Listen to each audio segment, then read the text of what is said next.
बिना पानी की मोटर के काम करने वाली जुगाड़ू बहू। अरे अब तो बाहर निकला महारानी, कब तक नहाएगी? 1 घंटा हो गया तब से तूने ये शावर चला रखा है, कितना पानी बर्बाद करेगी तू?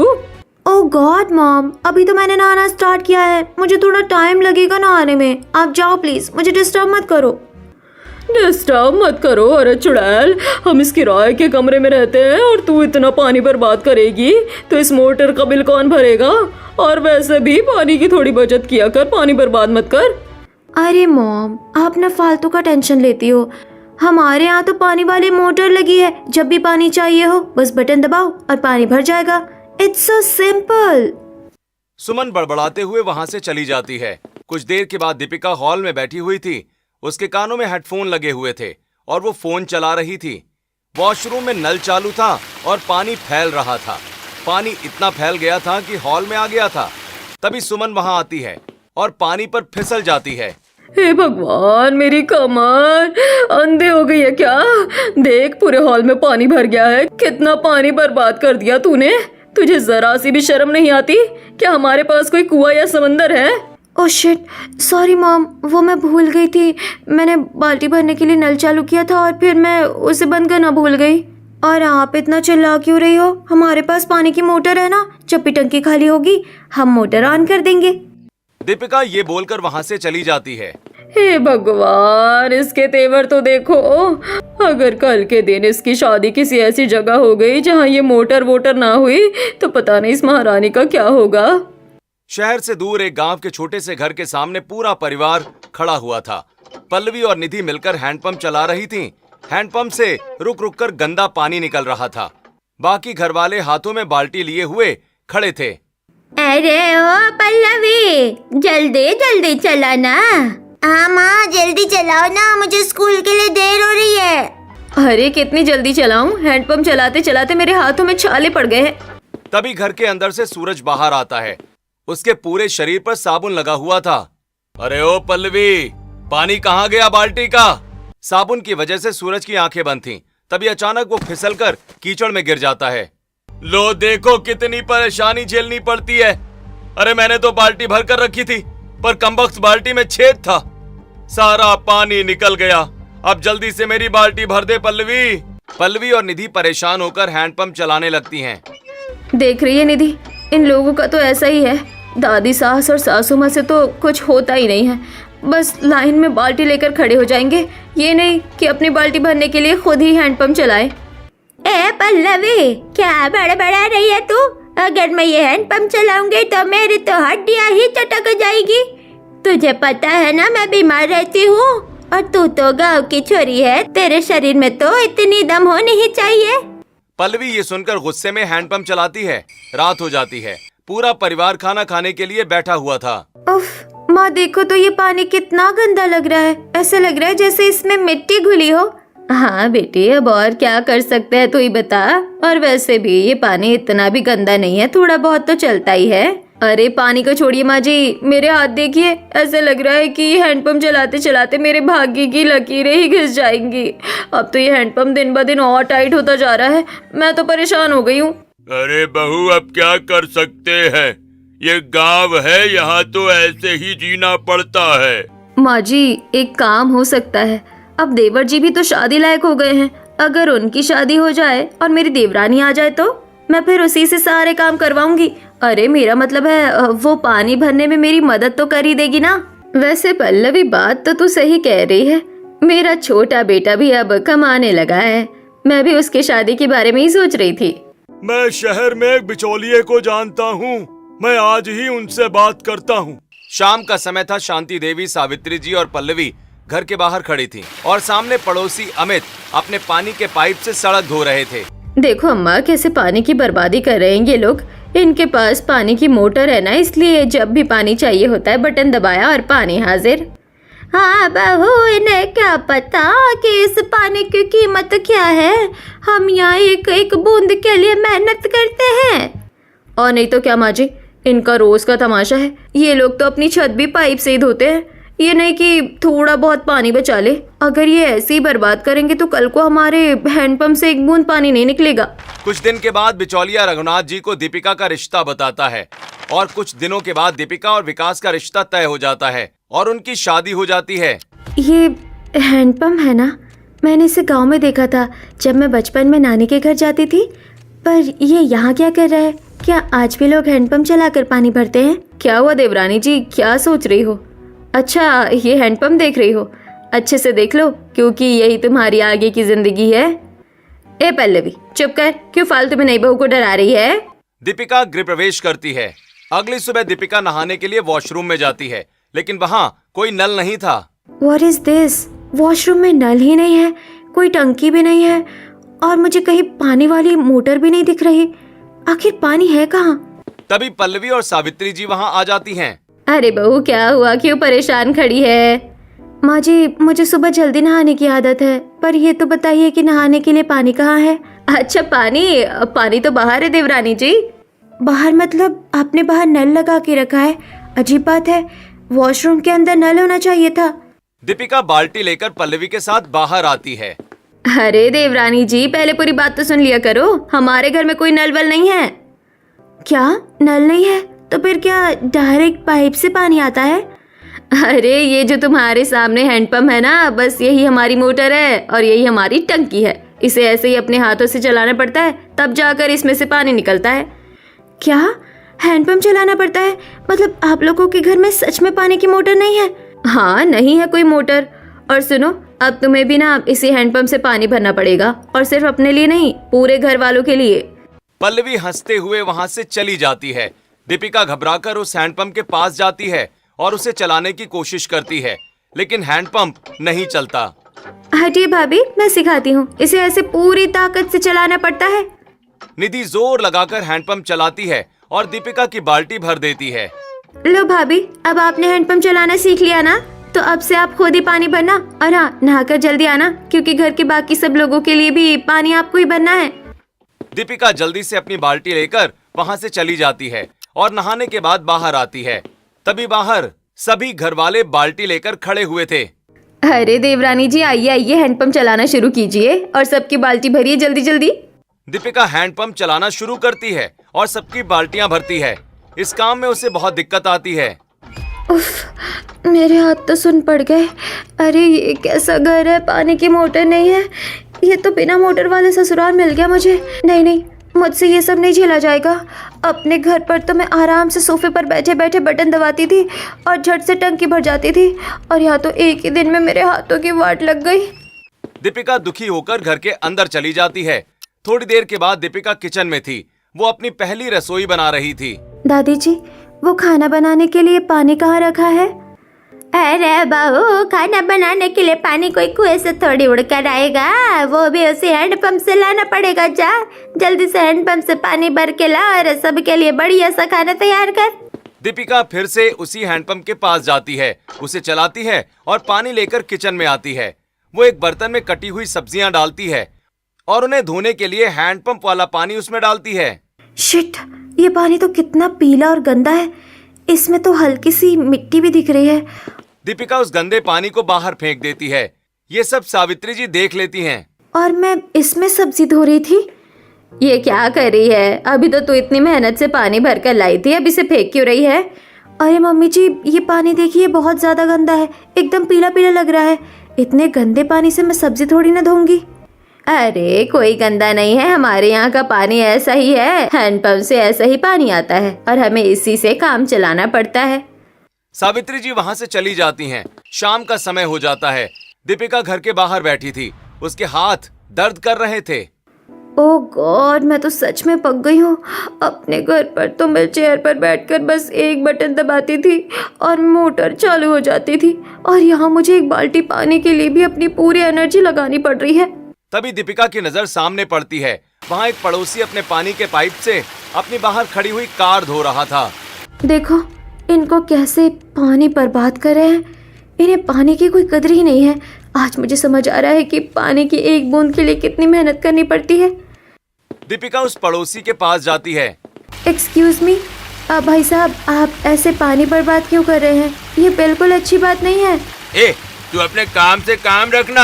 ये हमारी मोटर है, हमारा बिल आता है। तुम्हें क्या परेशानी हो रही है? तुम जाकर अपना वो मजदूरों वाला हाथ का हैंडपंप चलाओ, जाओ। दीपिका ये सब सुनकर दुखी हो जाती है। अगले दिन सुबह का समय था। दीपिका चारपाई पर लेटी हुई थी, तभी सावित्री जी वहां आ जाती हैं। बहू, आज घर में पीने का एक बूंद पानी नहीं है। अब जल्दी से उठ। जब तक सब लोग सोकर उठे तब तक तू घर के सारे मटके और पीने के बर्तन भर कर रख देना। हम सब वैसे ही हैंडपंप चला चला कर थक चुके हैं। अब ये तेरी जिम्मेदारी है। दीपिका दुखी होकर बाहर आती है और हैंडपंप चलाकर पानी भरना स्टार्ट कर देती है। मैं तो सच में परेशान हो गई हूँ। मेरे हाथों में छाले पड़ गए हैं। ये तो मैंने लाइफ में कभी नहीं किया था। तभी दीपिका की नजर बर्तनों पर पड़ती है जिसमें वो पानी भर रही थी। देखो तो ये पानी कितना गंदा है। ये लोग इसे पी कैसे लेते हैं?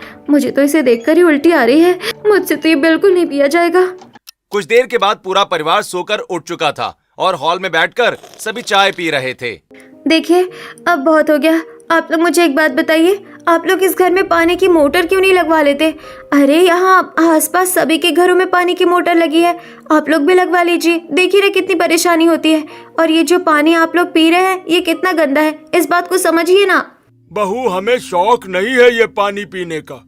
हम पानी वाली मोटर लगवा तो लेते, लेकिन क्या करें, हम गरीब हैं, हमारे पास इतने पैसे नहीं हैं। अरे एक मोटर लगवाने में 10 से 15 हजार का खर्च आता है।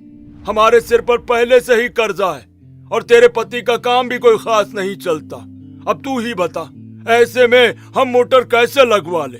हाँ, इसलिए तुझे थोड़ा एडजस्ट करना पड़ेगा। ये सब सुनकर दीपिका दुखी होकर वहां से चली जाती है। रात को सभी खाना खा रहे थे और वही गंदा पानी पी रहे थे और तभी अचानक चिंटू की तबीयत खराब हो जाती है। माँ, मेरे पेट में बहुत तेज दर्द हो रहा है।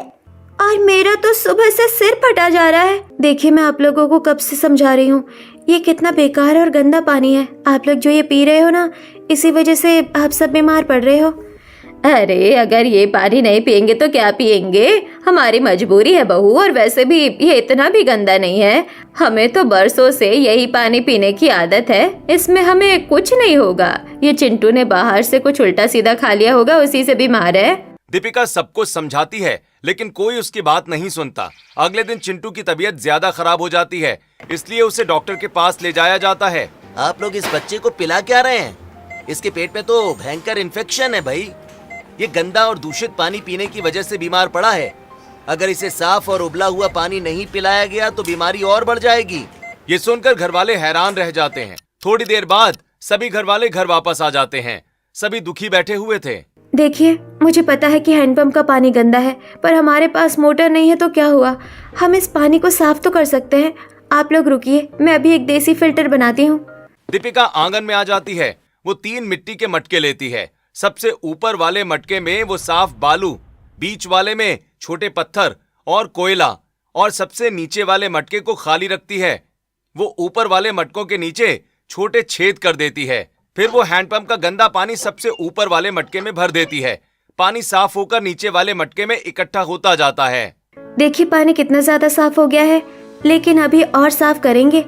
दीपिका उस पानी को उबालती है और फिर अच्छे से कपड़े से छान लेती है।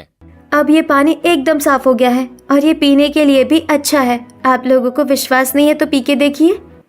सभी घर वाले फिल्टर किया हुआ पानी पीते हैं। अरे वाह छोटी बहू, तूने तो कमाल कर दिया।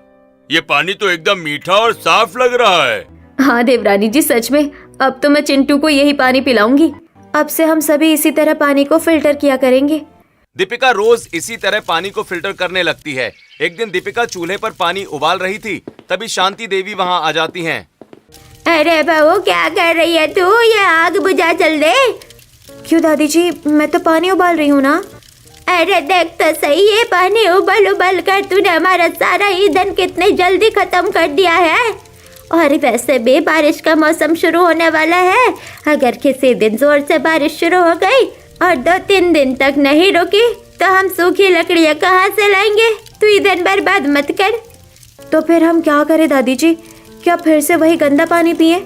हाँ, पी लेंगे। अब क्या करें, मजबूरी है तो पीना ही पड़ेगा। वो शांति देवी वहां से चली जाती हैं। लो, मेरा ये देसी जुगाड़ भी फेल हो गया। अब मुझे कुछ और ही सोचना पड़ेगा। अगले दिन दीपिका बाजार गई हुई थी। तभी वहाँ उसकी नजर पानी की कैन की दुकान पर पड़ती है। एक्सक्यूज मी भैया, ये पानी की कैन कितने की है? एक कैन 20 रुपए की है बहन जी। एकदम बढ़िया फिल्टर का पानी है इसमें। वाह, सिर्फ 20 रुपए? एक कैन तो आराम से एक दिन तक चली जाएगी। और हम लोग इतने भी गरीब नहीं है कि पीने के पानी के लिए रोज 20 रुपए ना खर्च कर सके। ये सबसे बेस्ट आइडिया है। पीने के लिए हम कैन खरीद लिया करेंगे और बाकी कपड़े धोने और नहाने के लिए वो हैंडपंप वाला पानी इस्तेमाल कर लेंगे। दीपिका घर आकर पूरे परिवार को ये बात समझाती है। सभी घर वाले तैयार हो जाते हैं और अगले दिन दीपिका पानी की कैन ले आती है। वाह बहू, तूने तो सच में बहुत बढ़िया जुगाड़ निकाल लिया। पानी तो एकदम साफ सुथरा है। कुछ समय बीत जाता है। घर में एक एक्स्ट्रा कैन रखी हुई थी जो कि दीपिका ने लाकर ही रखी थी, जो कि 2 दिन पुरानी हो चुकी थी। दीपिका उसमें से पानी लेती है। छी, पानी में से कैसी अजीब सी बदबू आ रही है। दीपिका को शक होता है। वो तुरंत पानी की कैन के बारे में इंटरनेट पर सर्च करती है। ओ माय गॉड, ये लोग इतने दिनों तक पानी को साफ और फ्रेश दिखाने के लिए उसमें खतरनाक केमिकल मिलाते हैं जो हेल्थ के लिए बहुत ज्यादा नुकसानदायक है। दीपिका गुस्से में वो कैन उठाती है और उस दुकानदार को वापस करके आती है। ओह गॉड, मुझे कुछ तो करना ही होगा। अगर घर वाले वापस वो हैंडपंप का गंदा पानी पिएंगे तो पक्का बीमार पड़ जाएंगे। तभी वहाँ से एक छोटी बच्ची अपनी माँ का हाथ पकड़कर गुजरती है। जल्दी चलो माँ, चौराहे पर पानी का टैंकर आ गया है। टैंकर? अच्छा, तो इस गांव में पीने के पानी का टैंकर भी आता है। ग्रेट, सरकारी टैंकर का पानी तो एकदम साफ और फिल्टर वाला ही होता होगा। दीपिका जल्दी से एक बड़ा बर्तन लेकर टैंकर के पास पहुंचती है। वहां बहुत भीड़ लगी थी। बहुत देर बाद दीपिका का नंबर आता है। दीपिका खुश होकर उस पानी को लेकर जल्दी से घर आ जाती है। अरे बहू, ये पानी कहाँ से लाई तू? ये सरकारी टैंकर का पानी है माँ जी, एकदम साफ होगा। लाइए, सबसे पहले मैं पी कर देखती हूँ। दीपिका ने अभी तक पानी को देखा नहीं था। वो जैसे ही पानी को देखती है एकदम हैरान रह जाती है। ये पानी एकदम बेकार है। इसमें टैंकर की जंग और गंदगी मिली हुई है। वो टैंकर वाले कभी टैंकर अंदर से साफ थोड़ी करते हैं। ये फिल्टर पानी के नाम पर हमें कचरा पिला रहे हैं। अरे देवरानी जी, तुम्हें तो हर पानी में कीड़े ही दिखते हैं। अरे हमें तो इसी पानी की आदत है। तू रहने दे, हमें कुछ नहीं होगा। अगले दिन दीपिका दुखी होकर घर के बाहर खड़ी हुई थी। मुझे अच्छे पानी की व्यवस्था करनी ही पड़ेगी, लेकिन कैसे? अरे हाँ, कुआं। गांव में तो पुराने और गहरे हैं जिनका पानी एकदम अच्छा होता है। दीपिका शांति देवी के पास जाती है और कुएं के बारे में पूछती है। कुआं तो है बहू, पर बहुत दूर है। वहाँ का पानी मीठा जरूर है, पर तुझे भरी दोपहरी में वहाँ तक पैदल जाना पड़ेगा। कोई बात नहीं दादी जी, मैं चली जाऊंगी। दीपिका एक बड़ी सी बाल्टी लेकर कुएं के पास पहुंचती है जो कि काफी दूर था और उसमें पानी भी बहुत कम था। दीपिका जैसे तैसे उसमें से पानी निकालती है और उस पानी को घर लेकर आती है। दीपिका एक बाल्टी पानी लाने में ही बहुत थक गई थी। देखा भाभी, मैं कह रही थी ना कि कुएं से पानी लाना बहुत मुश्किल है। हमने और पल्लवी भाभी ने भी एक बार ये सोचा था, पर हम तो एक ही दिन में ही थक गए थे। इसीलिए तो हम चुपचाप वो हैंडपंप का गंदा पानी पी रहे हैं। अगले दिन दीपिका दुखी होकर बाहर खड़ी थी। सामने वाली पड़ोसी के छत पर रखी टंकी भर चुकी थी और पानी फैल रहा था। अरे अंकल, आपको दिखाई नहीं दे रहा है? आपकी टंकी भर गई है। आप मोटर बंद क्यों नहीं करते? कितना पानी वेस्ट हो रहा है। ये तो फिर आ गई ज्ञान देने। हमारी मोटर है, हमारी टंकी है, हमारा पानी है। हाँ, जाकर अपना काम कर, आई बड़ी नेता बनने। पड़ोसी दीपिका को डांटकर वहां से भगा देता है। रात हो जाती है। दीपिका अपने कमरे में दुखी बैठी हुई थी। बहुत हो गया दीपिका, कोई तेरी बात नहीं समझेगा। अब तुझे कुछ करना होगा। कुछ समय बीत जाता है। रात हो गई थी। दीपिका घर के बाहर खड़ी थी। तेज बारिश हो रही थी। तभी दीपिका की नजर पड़ोसी की छत पर पड़ती है जहां लगे हुए पाइप से बारिश का पानी गिर रहा था। Oh my God, idea! ये बारिश का पानी, यही तो सबसे प्योर पानी होता है। ये तो नेचुरली फिल्टर होकर आसमान से गिरता है। इसमें कोई केमिकल्स या गंदगी नहीं होती।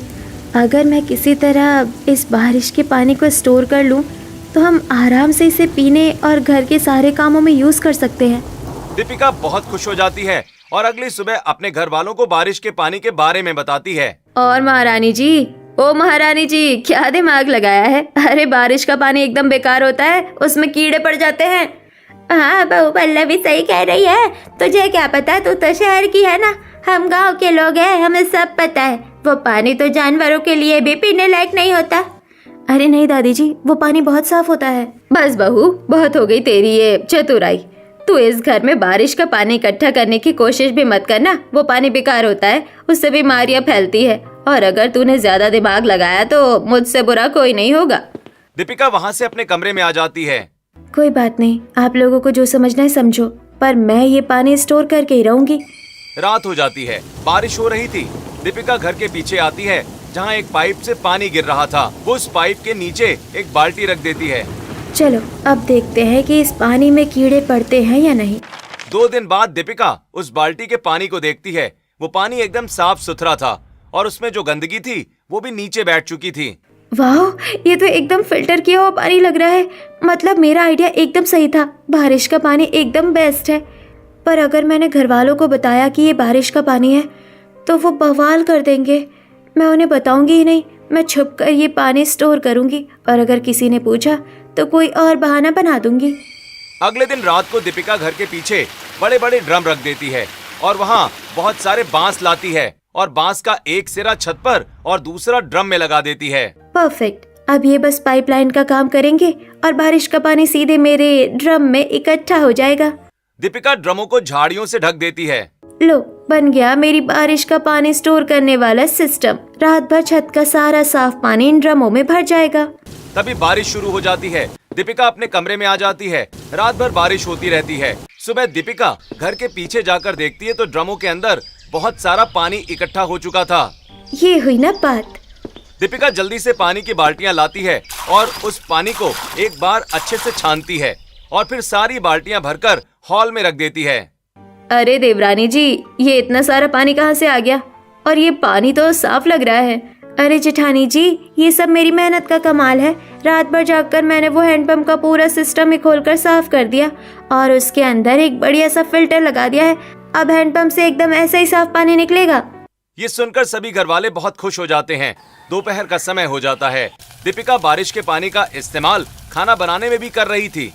आज देखना, इस साफ पानी और प्योर बारिश के पानी से खाना कितना टेस्टी बनता है। इन बेचारों ने तो वो खारा पानी पी पी कर अपने मुंह का टेस्ट ही खराब कर लिया है। दीपिका सबके लिए बढ़िया खाना तैयार करती है और सभी घर वाले खाना खाते हैं। अरे वाह, आज तो सब्जी में अलग ही स्वाद आ रहा है, मजा आ गया। और नहीं तो क्या माँ जी, वो पीला और गंदा पानी पीकर तो हमारा मुंह का स्वाद ही बिगड़ गया था और हम बीमार भी पड़ रहे थे। पर जब से छोटी बहू ने वो हैंडपंप में फिल्टर का जुगाड़ किया है ना, तब से तो हमारे भाग्य ही खुल गए। सभी घर वाले दीपिका की बहुत तारीफ करते हैं। खाना खत्म होने के बाद दीपिका बारिश के पानी से ही बर्तन साफ कर रही थी। वाह, देखा मेरा कमाल, बर्तन भी एकदम चांदी की तरह चमक गए। बर्तन साफ करने के बाद दीपिका पूरे घर में भी बारिश के पानी से पोछा लगाती है। सच में ये बारिश का पानी स्टोर करने से मुझे कितना बड़ा फायदा हो गया। खाना भी मस्त बन गया, घर भी चमक गया और मैंने इतने सारे कपड़े भी धो लिए। और सबसे मजेदार बात तो ये है कि किसी को कानो कान खबर तक नहीं हुई। दीपिका खुश होकर अपने काम में लगी रहती है। रात हो जाती है। दीपिका और बड़े बड़े बर्तन घर के पीछे रख रही थी। चलो, अगर आज ज्यादा पानी स्टोर हो गया तो कम से कम 2-3 दिन की टेंशन खत्म। दीपिका वहाँ से जा ही रही थी कि तभी वहाँ विकास उसे देख लेता है। दीपिका, तुम इतनी रात को बारिश में घर के पीछे क्या कर रही हो? अरे कुछ नहीं, वो मैं बस ये देखने आई थी कि बारिश तेज तो नहीं है। मुझे लगा कहीं पीछे वाली दीवार से पानी ना रिसने लगे। ऑल इज वेल, चलो अंदर चलते हैं। दीपिका विकास को अपने साथ ले जाती है। अगली सुबह घर के हॉल में पानी पीने के सारे बर्तन भरे हुए रखे थे और दीपिका वहाँ बैठी हुई थी। अरे ये इतना सारा पानी कहाँ से आ गया? तूने इतनी सुबह सुबह हैंडपंप चला भी लिया? अरे जेठानी जी, सुबह सुबह नहीं, रात भर जागी, बहुत मेहनत की है मैंने, तब जाकर ये पानी इकट्ठा हुआ है। ये सुनकर सभी घर वाले हैरान रह जाते हैं। वाह बहू, तूने तो सच में कमाल कर दिया। हैंडपंप को एकदम फिल्टर वाली मशीन बना दिया। अब तो हमें पानी की कोई दिक्कत नहीं आएगी। पूरा परिवार बहुत खुश हो जाता है। दोपहर हो जाती है। पूरा परिवार एक साथ बैठा था। तभी वहाँ 6-7 रिश्तेदार आ जाते हैं। अरे भाई साहब, आप लोग आइए आइए। लो देवरानी जी, आ गई आफत। अब तो तुम वो हैंडपंप चला चला कर सच में मर जाओगी। अरे 7 मेहमान हैं, इनके नहाने के लिए पानी, कपड़ों के लिए पानी, खाने पीने का पानी, पता नहीं कितना पानी लगेगा। तुम्हारी तो पक्का लंका लगने वाली है। जेठानी जी, आप फिक्र मत कीजिए, मैं सब कुछ बहुत आराम से संभाल लूंगी। अगली सुबह पल्लवी सबसे पहले उठ जाती है। आज तो पक्का पानी नहीं भरा होगा। पल्लवी बाहर आकर देखती है तो बाहर पानी की सारी बाल्टियां भरी थीं और एक पानी का ड्रम भी भरा रखा था। तभी सारे मेहमान भी वहां आ जाते हैं।